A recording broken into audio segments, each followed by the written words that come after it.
Dear Divine Ones, this is lesson number 23. I can escape from the world I see by giving up attack thoughts.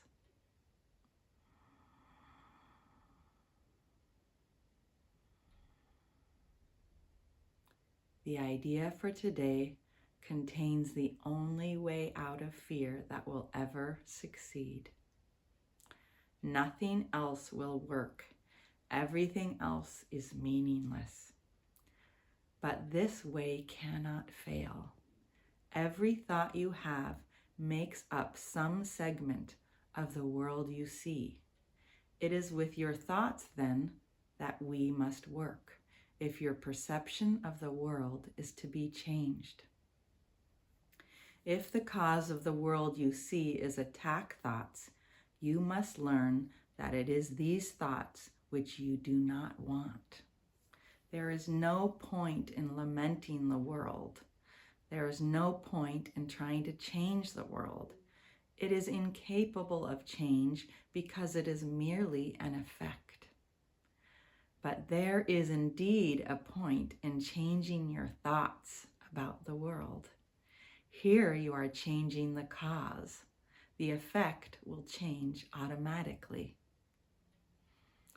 The world you see is a vengeful world, and everything in it is a symbol of vengeance. Each of your perceptions of external reality is a pictorial representation of your own attack thoughts.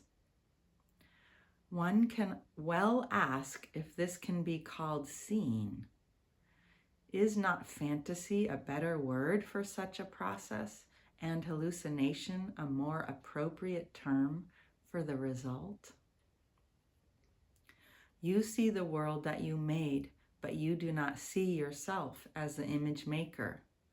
You cannot be saved from the world, but you can escape from its cause. This is what salvation means. For where is the world you see when its cause is gone? This is what salvation means. For where is the world you see when its cause is gone?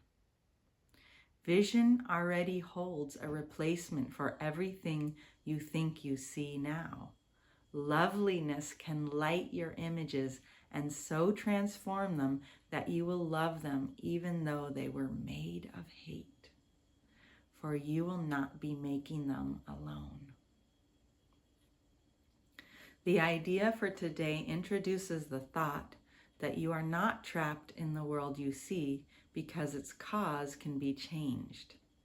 This change requires first that the cause be identified and then let go so that it can be replaced. The first two steps in this process require your cooperation. The final one does not. Your images have already been replaced. By taking the first two steps, you will see that this is so.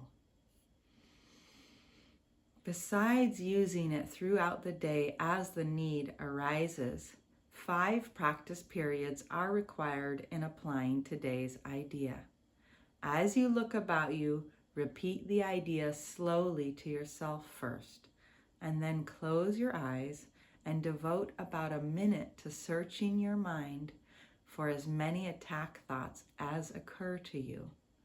As each one crosses your mind, say,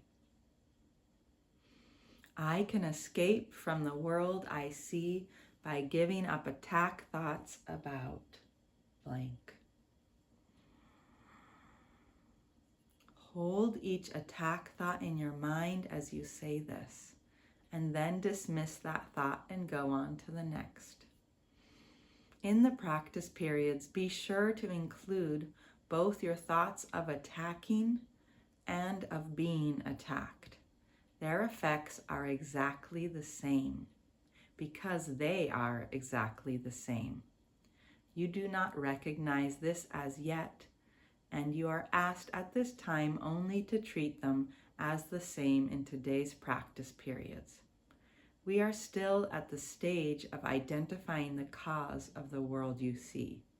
When you finally learn that the thoughts of attack and of being attacked are not different, you will be ready to let the cause go.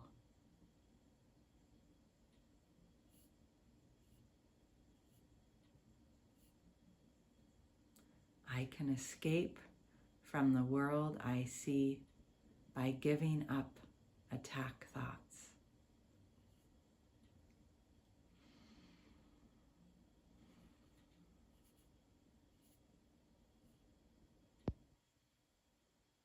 Just taking that minute, that first time now to practice this with your thoughts. I can escape from the world I see by giving up attack thoughts about.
And inhaling and exhaling.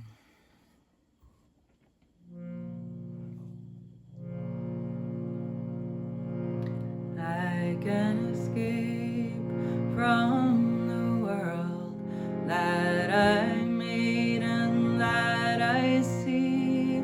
I can escape by giving up all attack thoughts completely. I can escape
judgments are the glue holding the world that we've made together.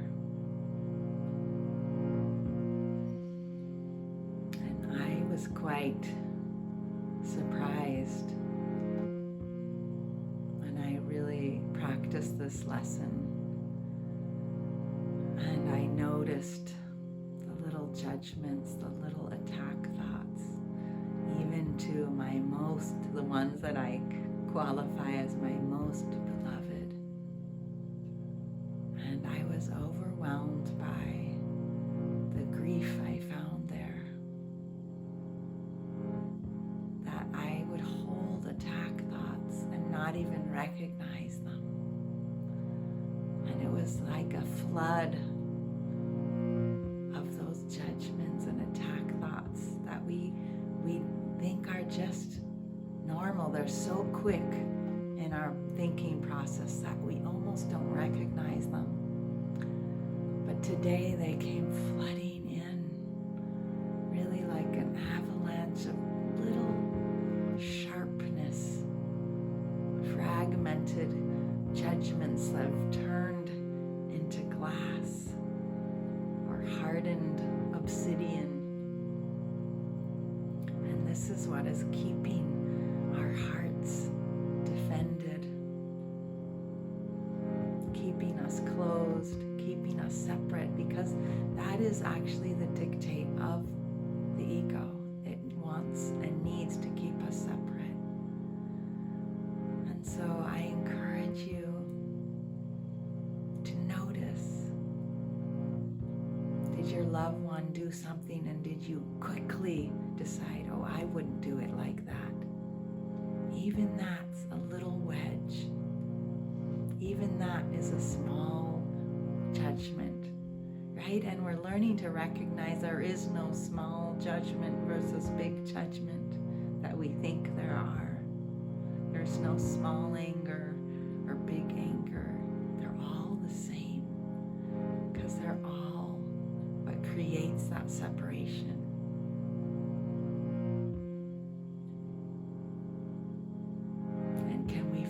Ourselves for all the times we've used judgment to keep ourselves defended, to keep ourselves away from love. And can we begin to let those illusions melt away into the light of divine love that we are?